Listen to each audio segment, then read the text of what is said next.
In today's video, we're going to take a minute to appreciate how massive your genitalia is. From, like, a cultural perspective.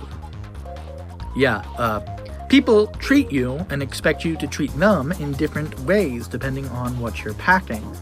Biology is an unavoidable factor in everybody's life, so it's natural to see it represented in our art. However, unlike any other medium, games are closed sets of functions meant to be cynically optimized for best results on top of that. The best strategy sends a message, meaning that including gender as a variable factor is an easy opportunity for a dev to trip over their own dick. It's all fun in games until you accidentally label an entire demographic of real-life humans' existence as suboptimal. What messages do gendered mechanics end up sending, intentionally or not? What does this mean for individual characters? And which games navigate the minefield of sexual interaction with their bits intact? Before we get started, let's get some disclaimers out of the way. For the purposes of this video, I'll be skipping over individual characters for the most part. Even if Princess Peach is a bit of a needy airhead or Laura Matsuda is obnoxiously showy, those are types of real-life people that are allowed to exist.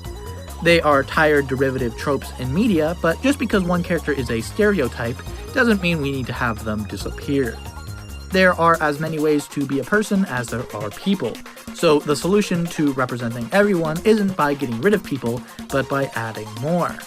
If all individuals had to represent the plurality of the population of people who share their most reductive traits, then everyone would have to be a paragon of virtue. That would be exhausting. Because of this, I'm not going to dig into the darkest of possible implications for things like Peach's ability to glide or Chun-Li's lightning legs. They aren't elected officials or anything, that could just be a them thing. Instead, we're going to deal with gender as an abstract factor, a decision you make when you're building a character or an ability you can exploit.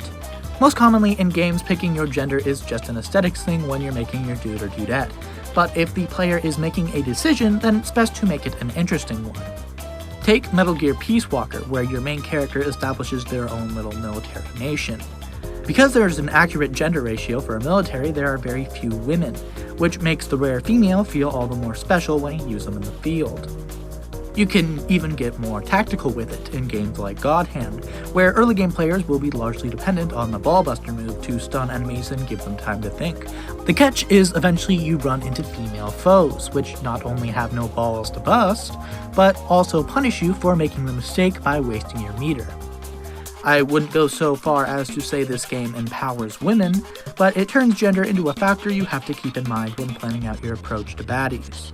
When it comes to sex in character building, since it's a video game and you get to pick your poison, I find it more interesting to have the decision matter, but this is where the messaging can get screwed up. Pokemon fuck. It's undeniable. If you put a male and female in the nursery, you'll come back to find an egg to hatch. There's even non-binary and asexual Pokemon who have to be found in the wild and can't naturally reproduce. Largely, that's as far as gender goes in these games, but there are a few mechanics that bring it up in battle. There's the move Attract, which gives the opponent a horny status ailment, giving them a 50% chance to waste their turn, and the ability Rivalry, which boosts damage against Pokemon that the user might see as a romantic rival, and weakens damage against potential mates.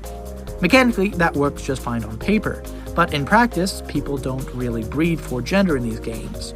The only functional difference for most Pokemon is the rare aesthetic detail, so if you plan on using your opponent's gender against them, then you'd have to know their team ahead of time.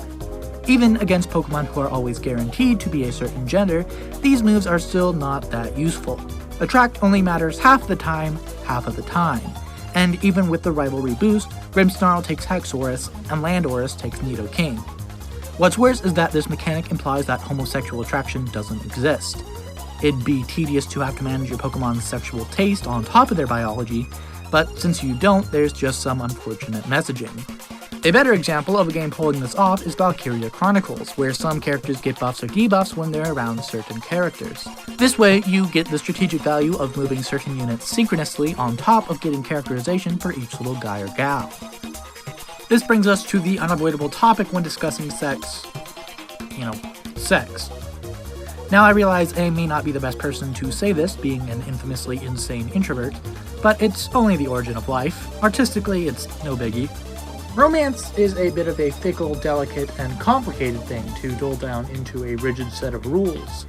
Does any game really do a good job of navigating that minefield in a convincing, let alone mechanically interesting way? A lot of games have romanceable characters, but you run into a lot of problems right out the gate. If you only have one love interest, then it feels forced and arranged. But if you have multiple options, then you lose out on content. Either you pick your mate and miss out on everybody else's portion of the video game, or you pick everybody and play an asshole.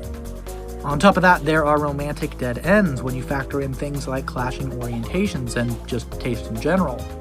Nobody wants to shut nobody down or pine for someone unromanceable in their virtual fantasy. So how do you cover all the players' options? Even worse, there's also the unavoidable cringe aspect of seeing the reflection of a sad human being flirting with their virtual dolls in your monitor. That'll ruin the mood. And finally, there's the whole being a fun video game thing, where the game has to have more than just TNA. The only game that I think successfully weaves through all these issues with much success is the Fire Emblem series. Rather than assembling a creepy harem, you're just seeing the everyday goings-on of a bunch of medieval anime losers. You can see a lot of love bloom without it seeming too forced, since the game is all about getting attached to these guys before the permadeath RNG takes them away from you, and there's no cheating since it's all about an ensemble cast. It also manages to avoid additional creep factor by starring an everyman character. You give them your name and project if you want, but if it ever gets too real, then you have deniability behind this sort of half-and-half bland avatar character. It's fun too because in addition to thinking up which pairing would make the best couple, there's strategy to it. The better friends two units are, the better they work together, increasing your odds of critical hits, follow-up attacks, and perfect guards. Since units can only marry one person, that means you want them getting together with whoever they'll be hanging out around most often in the field. In Awakening, they even had a time travel subplot, where units who got together would have their future offspring recruited into the team to prevent a dark future, which, while cool and fun, had some unfortunate ripple effects. It's often a bit of a jump to watch characters go from best buddies at an A rank to moms and dads at an S. The gay stuff they got around to in Fates didn't net you any valuable child soldiers, and worst of all, when you want a unit to inherit certain traits, it quickly becomes just eugenics. But other than those massive, gaping flaws, it manages to have its cake and eat it too.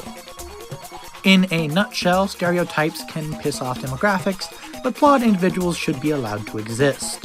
Gender is more interesting as a genuine variable factor than an arbitrary aesthetic choice, so long as it's not putting anybody down. And romantic video games have a lot of potholes to dodge in order to be more than just derivative. This medium has more problems than most art forms when it comes to repping gender classily, but when it does, the big picture makes you appreciate the raw heft your nethers have on your life.